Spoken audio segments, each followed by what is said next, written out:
Dans les religions que je qualifierais de primitives, tout l'intérêt du rapport au sacré est bien terrestre.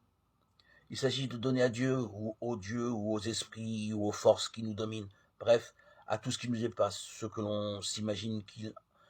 ou elle désire, dans deux buts essentiels. Premièrement, que tout ça nous laisse vivre tranquillement, sans nous anéantir, ni nous compliquer l'existence. Et deuxièmement, si possible, que ça nous profite, en nous remplissant les poches, ou en nous donnant des avantages comme un âge avancé, ou toute autre bénédiction. Bref, si on rend un culte, ce n'est pas par amour du spirituel ou du religieux, mais dans le pire des cas, par peur, et dans le meilleur, par intérêt. Il s'agit d'abord de se protéger au mieux, de s'enrichir. Je n'ai aucune idée de ce que pense le judaïsme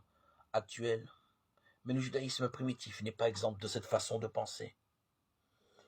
Ce qui n'a rien d'étonnant si l'on considère que c'est une idée neuve et exotique à l'époque,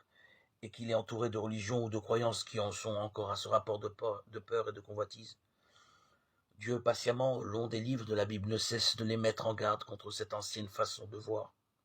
et se plaint régulièrement du manque de sincérité du peuple, qu'il honore des lèvres, mais dont le cœur est loin de lui. De ces gens qui lui rendent un culte, mais ensuite font du commerce avec tout ce que ça peut comporter de roublardise, d'avidité, de mauvaise foi, comme si de rien n'était, qui prétendent le suivre, mais qui ne suivent en réalité que leur intérêt bien concret et bien terrestre, qui ne voient en Dieu qu'une source potentielle de puissance et de domination, mais qui ne voient absolument pas que Dieu est amour, et que notre rapport avec lui n'est pas une question d'habile diplomatie,